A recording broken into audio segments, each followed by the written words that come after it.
锡克教领袖在加拿大遭暗杀事件持续引爆加拿大和印度的外交战火。继两国互相驱逐外交官、发布对对方国家的旅行最高警惕之后，印度直接叫停了对加拿大公民的签证服务。而加拿大方面的最新消息也宣称，掌握印度政府参与暗杀的实锤。然而，令加方两难的是，相关证据是基于对印度外交官的监视。特鲁多最终会公布证据吗？监视风暴会否升级事态？这场外交战火还将延烧多久？为何加拿大的盟友们在这场风波中保持低调？来看看报道。 The India-Canada diplomatic standoff continues to deepen. On Thursday, India also suspended visa services for Canadian citizens over what it says are security threats. 印度提供签证服务的公司 BLS International 21号发布消息称，接印度驻加拿大使团的通知，即日起印度将暂停对加拿大公民提供签证服务，持续期限不定，直至另行通知。至于暂停原因，该公司称是操作原因，印度外交部则拒绝对此发表评论。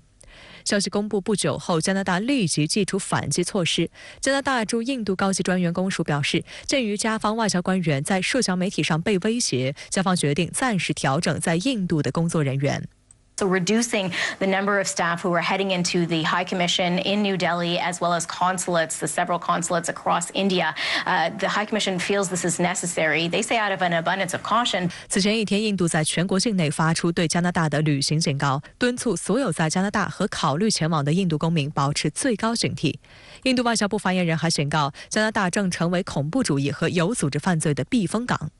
Any country that needs to look at this, I think it is Canada and its growing reputation as a place, as a safe haven for terrorists, for extremists, and for organized crime. And I think that's a country that needs to worry about it.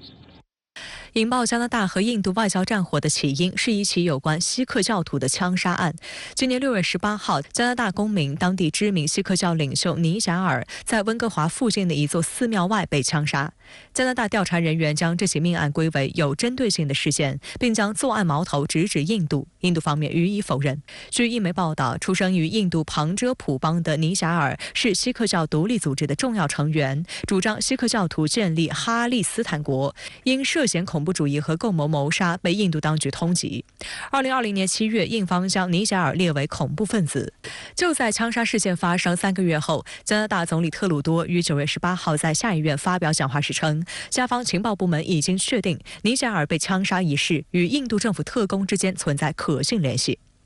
But I can assure you, the decision to share these allegations on the floor of the House of Commons Monday morning was not done lightly. 而据美联社的最新消息，一名加拿大官员透露，有关印度官方参与杀害的指控是基于对驻加印度外交官的监视以及重要盟友提供的情报。尽管这位不愿透露姓名的官员没有说明是哪个盟友提供了情报，也没有透露通信的具体内容以及加方是如何获得这些信息的，但舆论纷纷展开猜测。 Some of the intelligence from intercepted signals includes communications from Indian diplomats present in Canada. But it wasn't all gathered by Canada's own spy agency. Some of it came from a Five Eyes ally, a group that also includes Australia, New Zealand, the UK, and the U.S. 美联社在报道中还提到，加拿大驻联合国大使鲍勃雷21号暗示，加方短时间内可能不会公布证据。有观察指，尽管加拿大言之凿凿掌握了印度参与枪杀事件的实锤，但其本身也因此陷入两难境地。如果公布证据，意味着加方承认自己和盟友对别国外交官员进行监听监视；如果不公布证据，则无法令印度画押承认。 No specific information has been shared by Canada on this case, either then or before or after. We have conveyed this to the Canadian side, made it clear to them that we are willing to look at any specific information that is provided to us. But so far, we have not received any such specific information. 我想对印度和加拿大的关系的冲击应该是一个全方位的啊，因为这种指控是非常严厉的啊。如果用这个过去的说法。 那就是只有流氓国家才会干这样的事情啊，所以，从印度的这个角度来说呢，他不可能接受这样指控，所以，现在呢，导致加拿大跟印度的关系可以说降到了这个历史的低点。深圳卫视注意到，在加拿大爆出监视情报的前后，五眼联盟其他国家的反应耐人寻味。消息爆出当天，美国总统国家安全事务助理沙利文在白宫记者会上称，美国和加拿大在近期问题上没有分歧。 We will stand up and defend our basic principles, and we will also consult closely with allies like Canada. 而在此之前，加拿大的一众亲密盟友都一反常态地对其向来热衷的所谓人权问题保持缄默，低调处理有关印度的事宜。在早前于新德里举行的 G20 峰会上，加拿大曾试图推动一份谴责印度的联合声明，但遭到美国和其他国家的拒绝。华盛顿仅口头表示深感关切，伦敦则是拒绝公开批评印度。 特鲁多21号在出席联合国大会期间接受媒体采访时，被自家媒体问及为何以美国为首的亲密盟友没有声援加拿大，特鲁多当场尴尬地愣了3秒，并底气不足地顾左右而言他。而当这位记者继续追问时，特鲁多也只能继续在国际秩序和法治上兜圈子。 So far, none of the U.S., UK, Australia, or New Zealand have echoed the allegations about India. We know you gave a heads up to some of those world leaders. Did you ask them to publicly condemn New Delhi? As a country of the rule of law, we have an obligation to ensure that those processes unfold in a rigorous and independent manner, and that is what we are ensuring. At the same time, we are ensuring that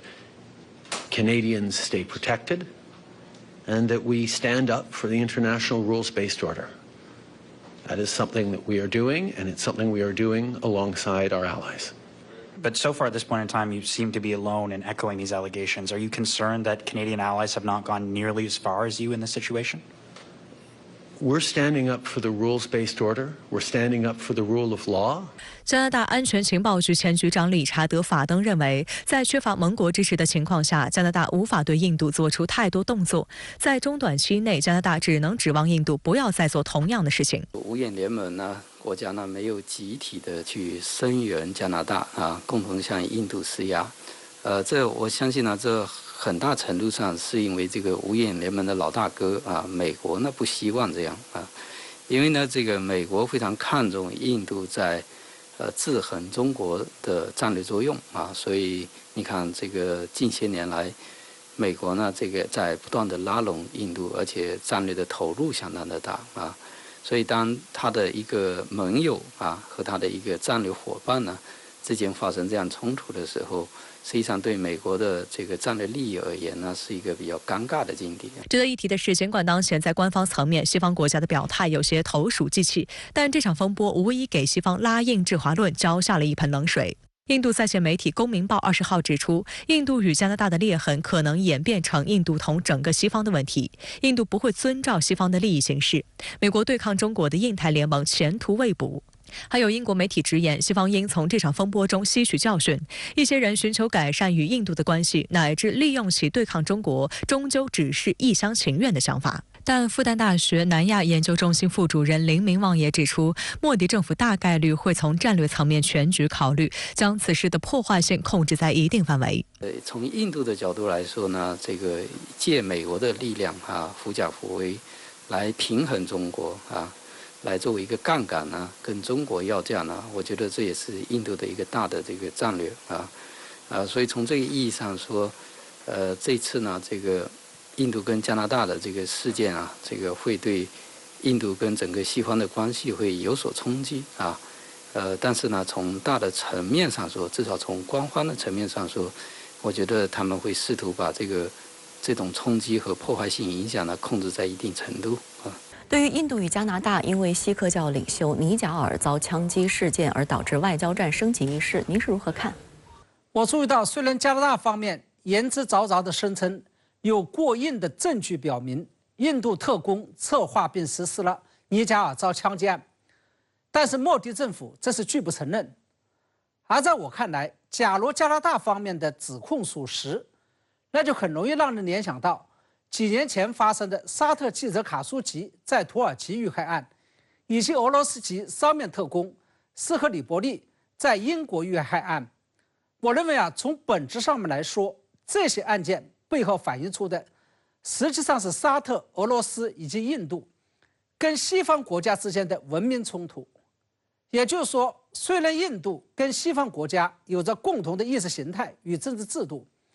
同时印度也声称自己是世界上最大的民主国家，但是印度不仅在人权保障与法治建设方面仍然远远没有达到西方国家的要求，而且在行事方式方面也跟西方国家要求的所谓国际通行规则相距甚远，甚至仍然带有非常浓厚的前现代国家色彩。以美国为首的西方国家只是为了推行印太战略，构建共同遏制中国的小圈子，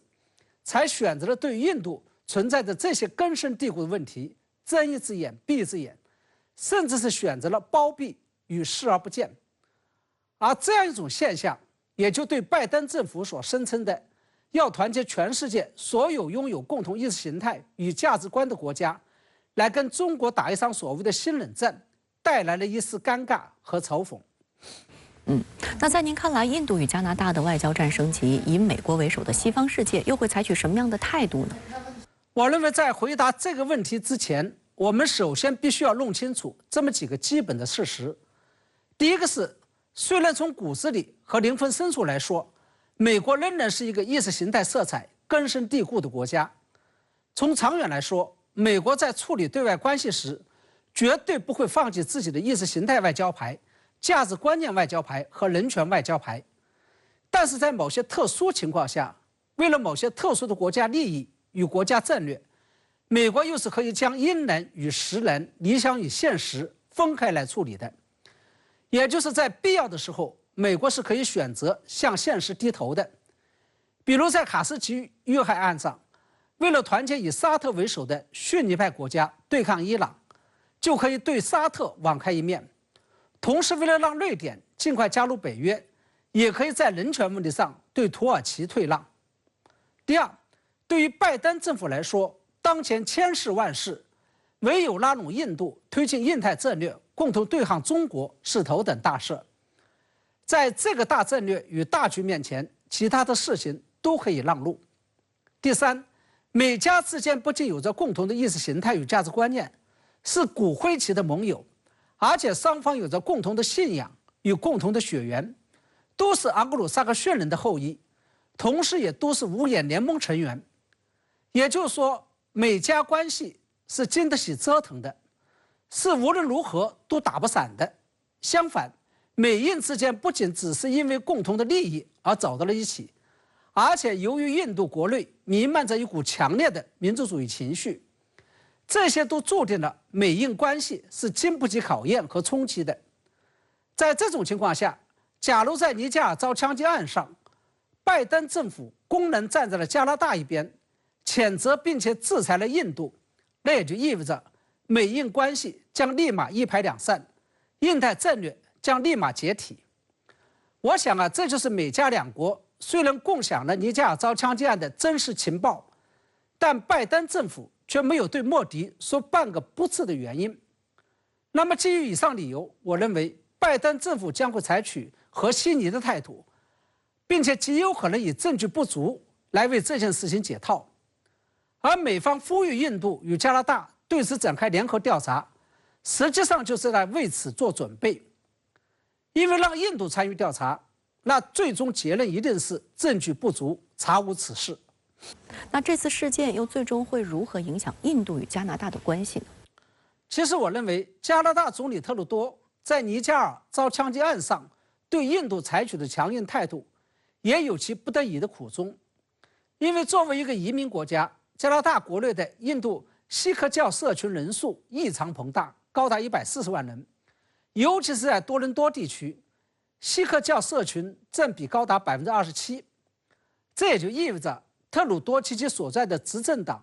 要想赢得今年底的大选继续执政，就不能忽视了锡克教社区这个庞大的选民群体。再加上尼加尔遭枪击案呢，背后不仅涉及到意识形态和人权问题，更涉及到加拿大的国家主权问题。